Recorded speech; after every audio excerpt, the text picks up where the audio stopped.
Welcome to CWC Podcast. Welcome to a special podcast today where we're actually talking about comics, talking about comic books, talking about collectibles, and I have two gentlemen here today who are in that space along with me. So let's welcome Danny and Tony. Welcome to the show, guys. Round of applause for you.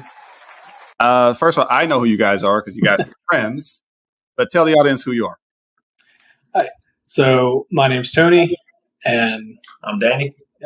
And basically, we own Your Mom's Comics, LLC. As well as Missing No Collectibles. Yep. All right. Beautiful. And just so the audience knows, I met these gentlemen through another mutual friends who are also into comics and collectibles. So, we became friends, I think friends at this point. And it's a beautiful thing about the space is that, you find like-minded people and next thing you know, you're friends. Next thing you know, you're doing podcasts together. Next thing you know, hey, you're making money together. Who knows? So It's a wonderful thing. It's gonna. I believe that the space is healthy, even though there's been some rocky moments and all the crazy stuff going on and the bubbles and the speculation, all the stuff. But I think the space overall is healthy. I'm looking forward to MegaCon in March myself. I know these guys are looking forward to that as well. Yep. So with that being said, let's jump into. So this is basically the title of the show is how to start a WhatNot channel. Now, first of all, you guys, what is WhatNot? What is it? How does it work? Okay. So basically, WhatNot is a e-commerce platform. It is just like eBay, but what it does is live streaming.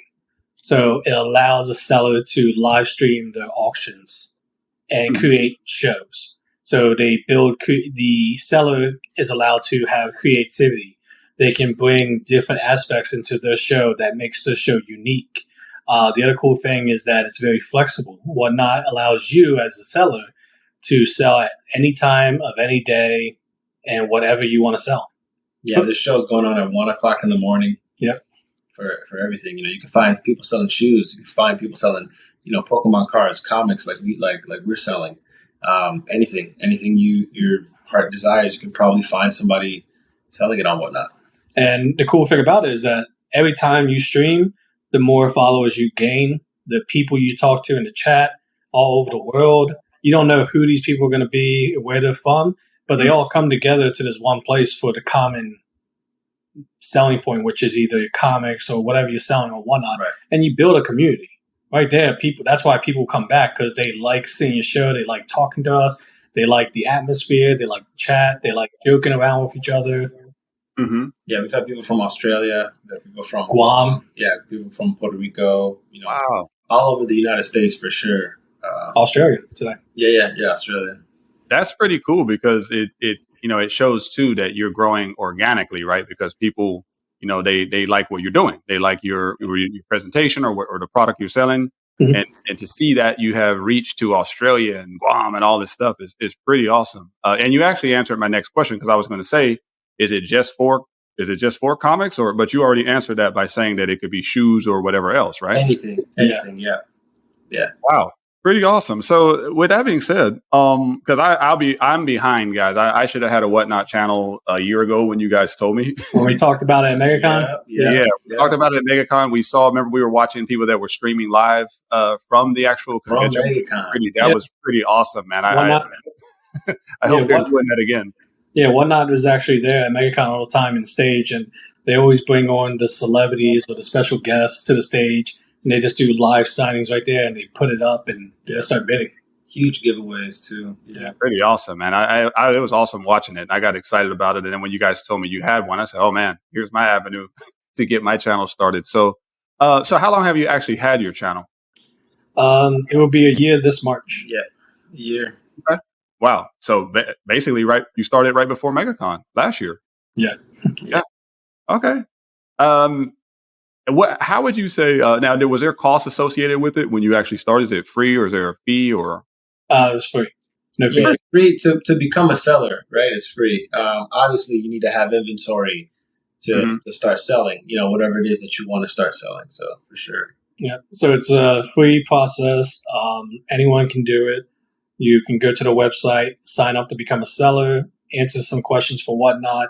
They'll go through the checks and balances and verify that, you seem to be a good person and you can be a seller. Yeah, you just go to a orientation. They talk to you about WhatNot, how to sell on WhatNot, and how to be successful. And the best part about WhatNot, I think, is the seller community. There's so much support amongst sellers. We also support any seller that jumps on our show. If they have a show coming up, we make sure to promote it as well, just to get the community, to grow and enjoy other people's content. Yeah, awesome, man.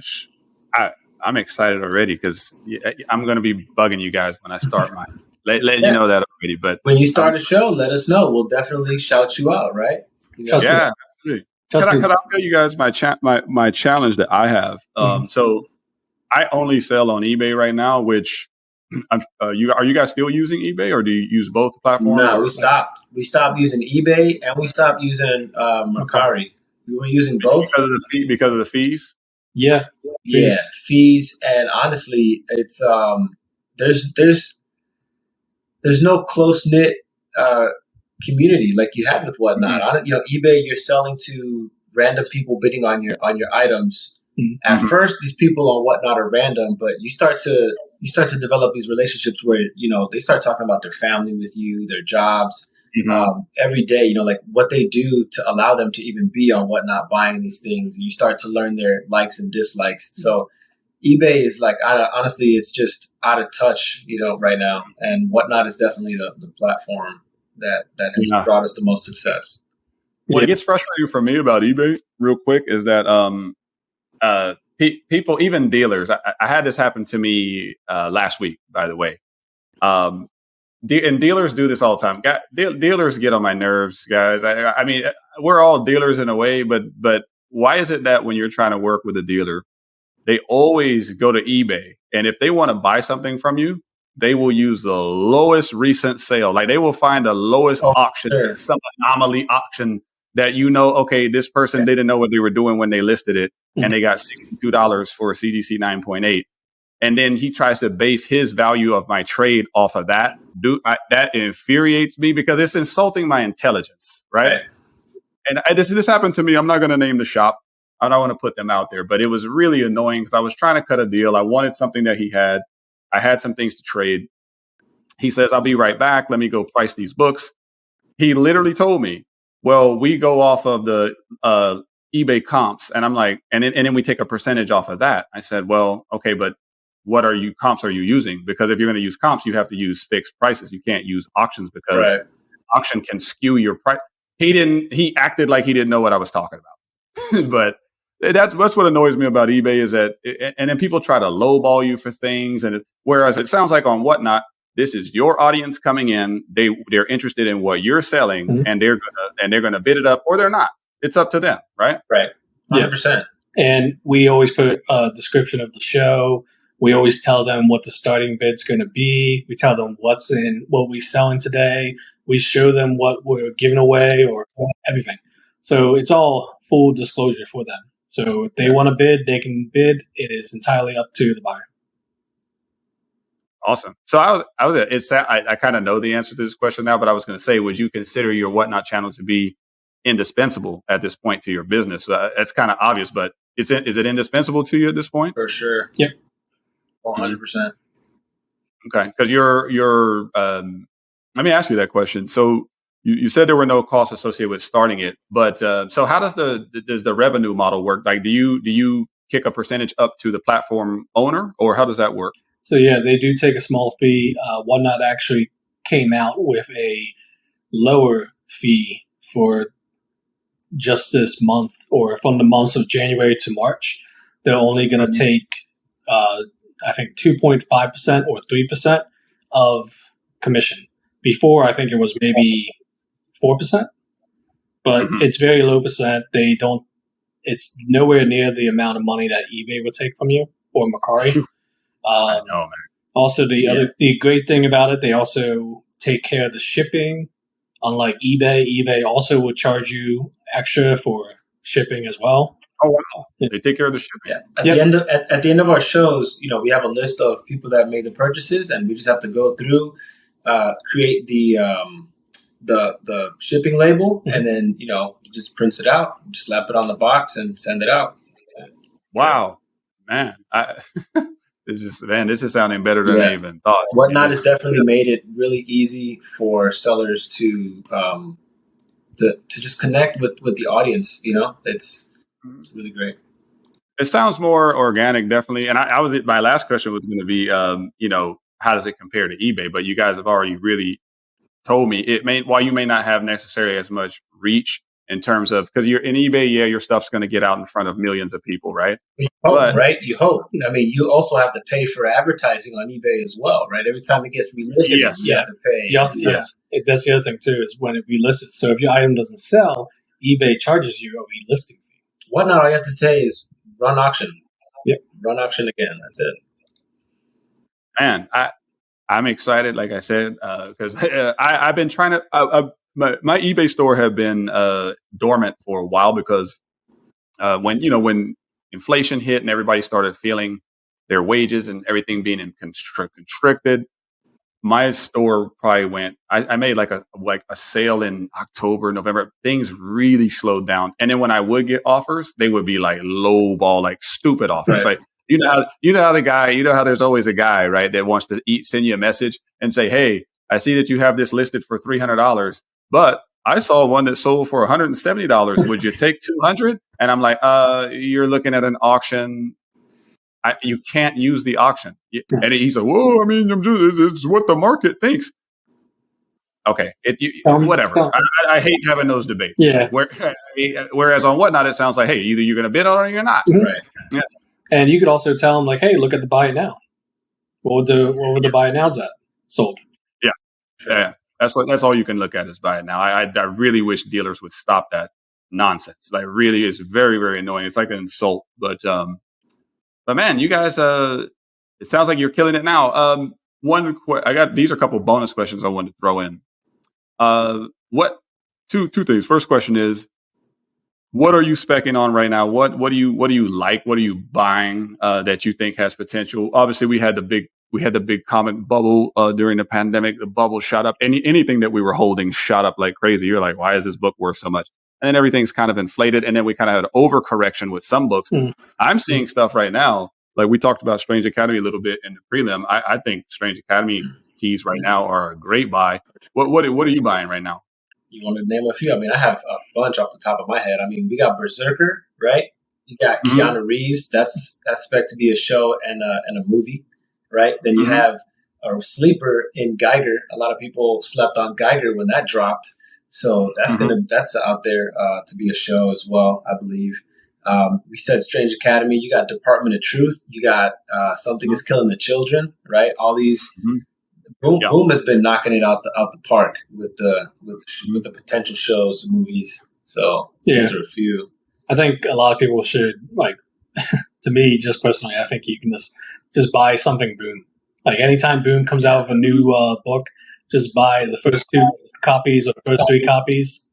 That's it, and then hold them. Because Boom seems to be like it's always ends up being a TV show or something. Yeah. It's always because in Boom, the storylines are very creative.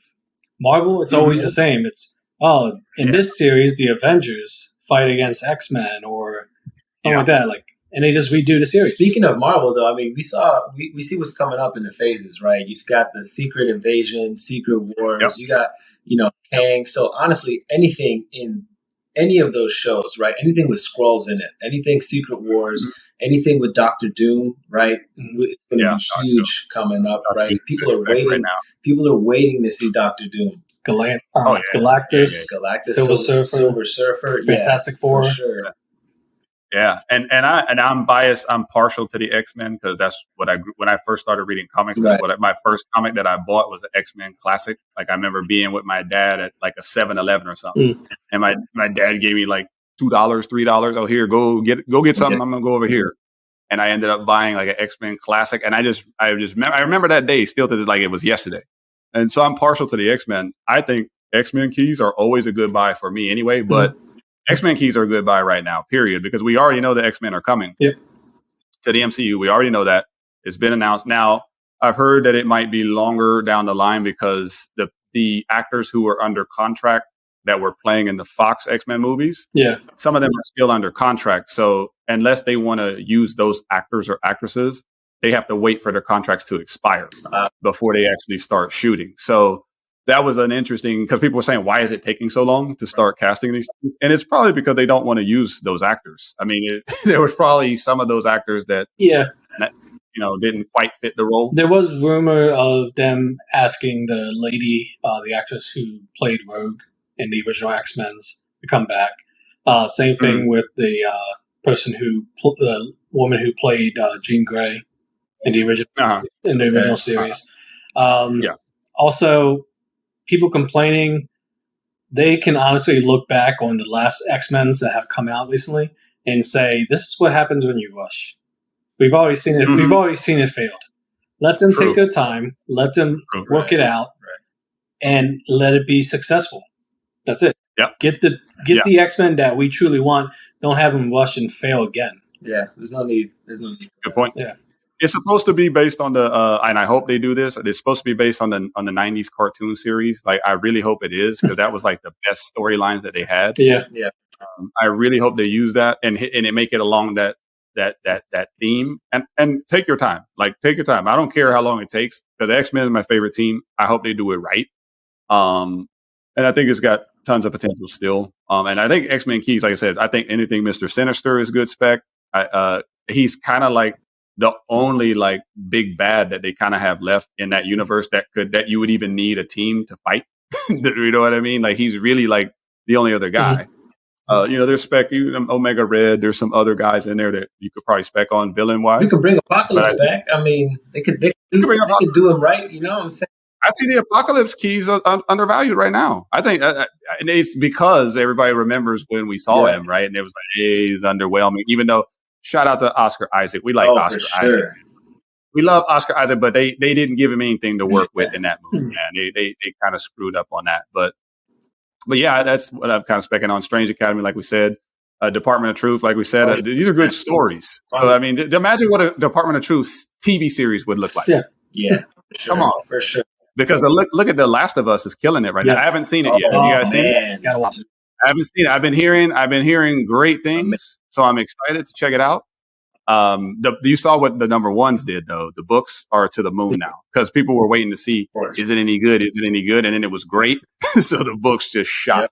They're saying the actual number one, Last of Us, might be the new Walking Dead number one. Remember when that when that took off, it just didn't stop. If you all it got takes that is book, one person to make a comment like that on a message board, and then it blows up. That's it. Yeah, exactly right. No, absolutely. I think everybody, since Walking Dead is now over, that whole fan base is now jumping into The Last of Us. Definitely. Yeah. So you guys saw both of the episodes already? Oh, yeah. All right. So it sounds like you guys are co-signing that it was 100%. For sure. I'm excited, man. I'm going to check it out actually this weekend, because I've been waiting to have a show to watch after Andor went off. People slept on Andor, guys, by the way. Andor is an excellent show. A lot of people just won't watch it because they have Star Wars. By the way, I'm repping old school Star Wars today, everybody. A lot of people are anti-Star Wars right now, and I get it, because there's a lot of blowback from what the sequel trilogy was, and the Obi-Wan show, it was kind of garbage. And so, but I try to tell people, but don't put all of Star Wars in one basket. There's some really good work that's happening in Star Wars, but I have friends who have totally written it off. Like they just refuse to watch anything Star Wars. They're like, I'm done. But I'm like, dude, you got to watch Andor. Yeah. I'm telling you, the people who did Andor, they know what they're doing. I think, I don't think Disney shouldn't rush it, because there's so many things you can do with Star Wars. Right. Tons of things you can do.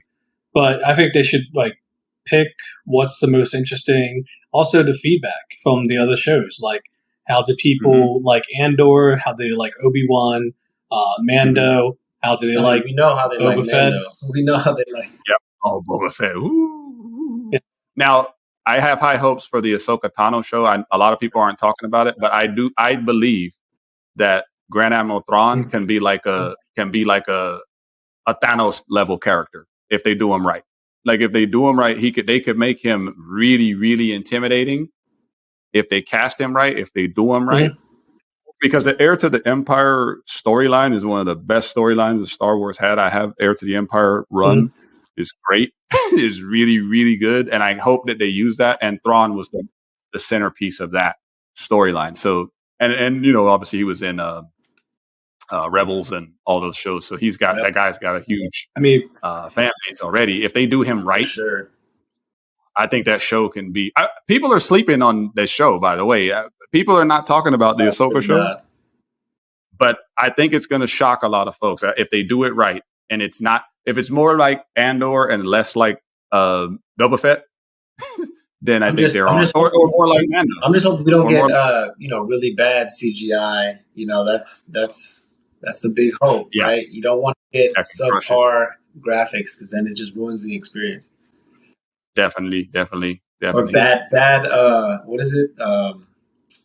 When they deepfake. Deepfakes. Yeah. Can't have any bad Luke deepfakes anymore. You know what I mean? Yeah, it can get, man. You got to do it right, and they're getting better with the deepfake though. It's looking better. It seems like every time they do it, they learn a little bit more. Yeah. So it looks a little better the next time you see it. I would love to see a Mace Windu show. Mace Windu. Hey. And say that he survived. He didn't actually die, and it just picks up right from there. And it's just him. It's just him slaughtering people. I say he survived. Getting through Execute 66 and just slaughtering people left and right. And he's just slaughtering everybody. There were rumors. Remember, there were rumors that he was one of the what show? No, that was Obi-Wan, where he was where they had all those Jedi in that amber fluid or whatever it was when they were walking through, and so people were posting online, "Yo, one of them is Mace Windu. Go back and look at such and such. It's Mace Windu in there." And here. That's not him, dude. It's been so much spec that guy's going to show up somewhere. He just never has. But yeah, I mean, that's the thing. I haven't given up on Star Wars because I think there's so much good stuff left that you can do with it. And I think people are making a mistake if they just write the whole thing off and say, well, the sequels were horrible. I'm done with it. They ruined everything.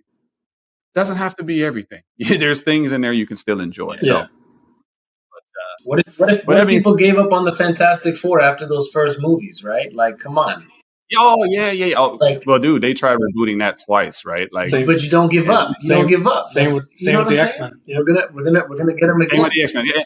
And we're as fans, like if you're really a fan, like I'm a fan of X-Men, I wouldn't not be able to go see it. Like, it wouldn't matter what they did. Like, I would have to go see it still, just because I'm that much of an X-Men fan. Now, I might be disappointed sitting through it. Like, that's happened to me in X-Men movies before. But I bet, like X-Men Origins Wolverine. Yeah. But it happens. I still watch it. I still, for sure. Yeah, Fantastic Four, I think, has a lot of potential.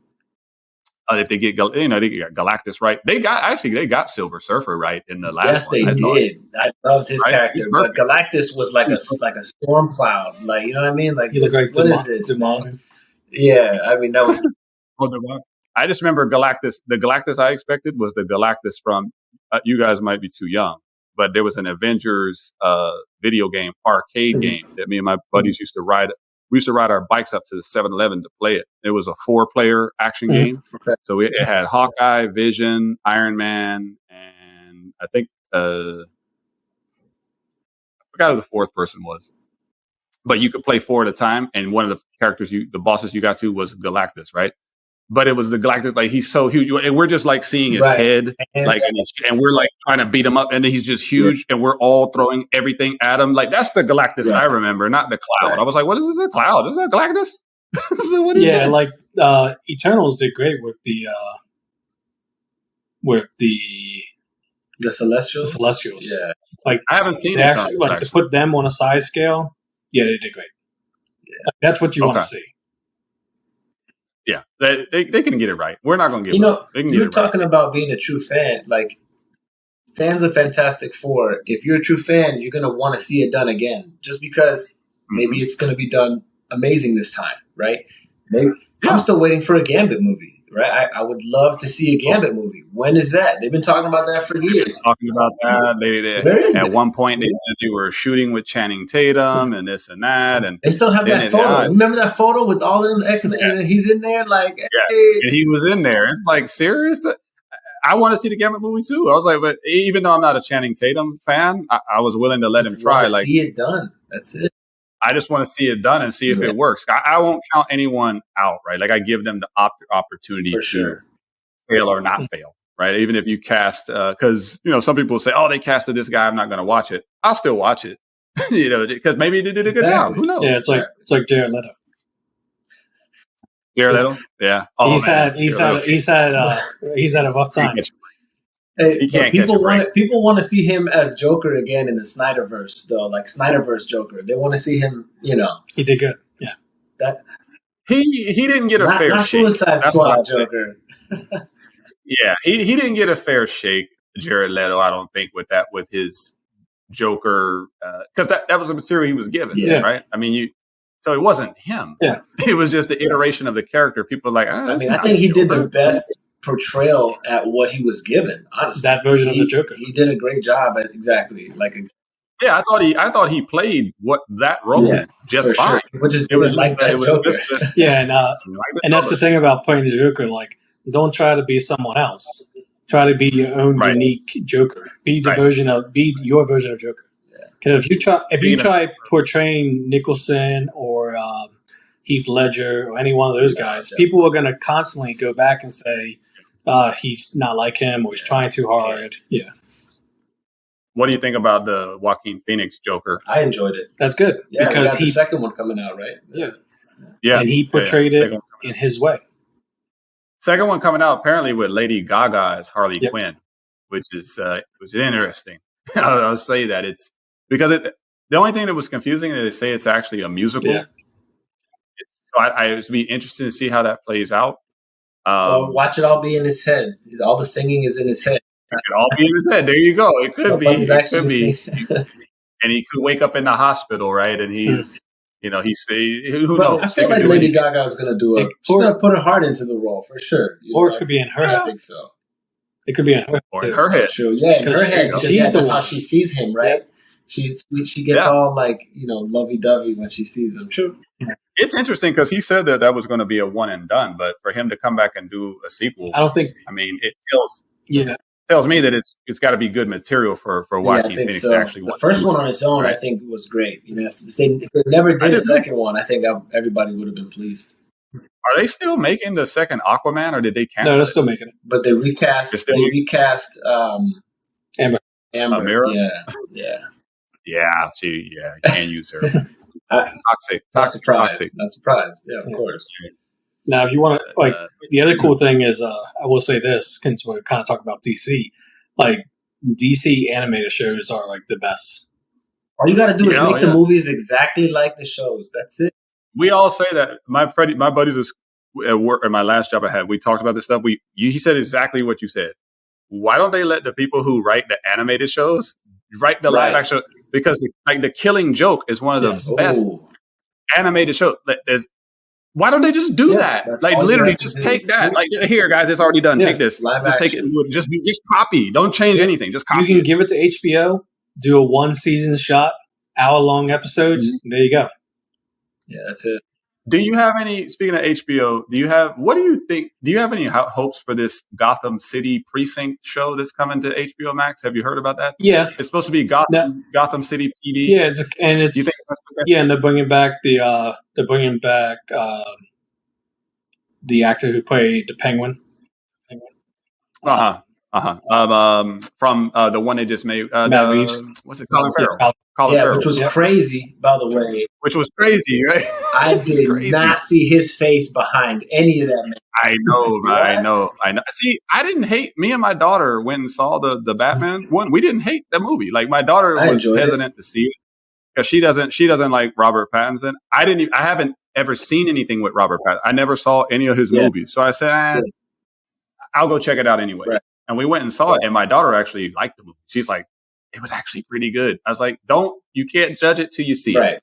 And Penguin was one of the things that stood out. And when I told her it was Colin Farrell, she's like, seriously? Because he did a good job with that. So they're going to import him from that show into the Gotham City. And I thought the story for that Batman movie was pretty decent too. The story kept you engaged. Because they actually did what Batman's supposed to be. He's a detective. It was menacing in the darkness. It was.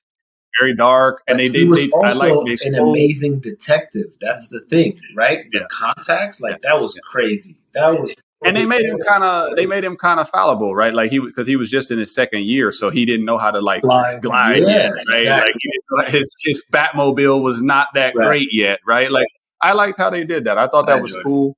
And I like they stole some elements from the Arkham Knight Yep. series where you had Riddler taunting him with bombs around the city and stuff. They took that kind of from the Arkham series, and I thought they weaved it in pretty. And pretty they had some cleanly, pretty so. good deleted scenes. I don't know if you caught the deleted scenes for that. You know, No, I The didn't. Joker one? there's I a didn't. Joker deleted scene. Yeah, Really? you got to catch that. It's pretty good. I gotta go check. I gotta check. Oh, was it? I did see it. I did see it at the very. Yeah, I Yeah, did see they that. don't show I his did see face at all, really, but face. Yeah, he's behind a cell, right? talking to Yeah, Batman. yeah, yeah. I did see that. I did see that. Wow. All right, guys. Well, we're at the 30-minute mark. I don't want to take up too much more your time. We could sit here for 2 hours For talking sure, about this stuff. definitely. Which we'll be doing more of these. Like I said, we're gonna record. We'll both record plenty of footage from MegaCon, and we'll be able to. We'll have more perspective and kind of fresh. MegaCon is kind of like the time of year for me where I get back into the Right. comic space. And I haven't been as active as I should be, so I'm getting back in, and that's why I wanted to get this show in before that For happens. sure. So how can we find you guys? How does the audience find you? How do they reach out? How do they find your channel? So our channel is, if you have to download WhatNot, the application. It's on Android and iOS. Our username is your_mom_comics. So it's your mom's comics. Okay. I'll pop that on the screen and I'll put that in the graphic. And we also have an Instagram for your mom's comics as well. Okay. Perfect. Yeah, you started following me. I followed you. So I was like, "Who is this?" Oh, yeah. Are you trying to do a podcast from MegaCon? Because we're definitely trying to do a show from MegaCon. Right? Maybe we should do that. I mean, hey, we'd love to maybe we should do that. You know, a joint venture there. We were told that like WhatNot does, whenever WhatNot is coming to an event, they do like to send out emails to sellers like, hey, if you're in the Chicago area or if you were in Philadelphia and you want to sell and you're coming to this convention, let us know, submit a form, and you could get up there on stage just like everyone else was at MegaCon, and we can just start selling stuff. We've been featured a couple times already on WhatNot, so we're hoping that when that time comes, we're going to apply and hopefully we get selected. And we'll be able to sell there with the giant W behind us, you know, right? Yeah, man, it's going to be a ton of fun. Like, man, a buddy of mine actually wants to go to MegaCon. He didn't go last year, and now he's been regretting it all year. So now he started hitting me, hey, man, you guys going? I said, of course we're going to MegaCon. You got to go to MegaCon, man. God, you know how much fun you have at MegaCon? Sure. So yeah, man, it's going to be a lot of fun. Looking forward to it. We'll be talking again before that. And yeah, but maybe we'll do something live out there. Definitely, Who knows? Definitely. So, thanks for having us. Appreciate you guys. Thank you very much, audience. Hope you had fun with this. Hope you learned something. I did. Sure. I'm selfish. This was for me because I need to start WhatNot channel. So let's go. I'm going to do us know that. If you have any questions. We're here. Oh yeah, I'm gonna bug the heck out of you. Don't worry, I'll bug the heck out of you guys. But thanks, guys. Enjoy the rest of your weekend, guys, and we'll see you next time. Have a good one. See you guys. Easy, man.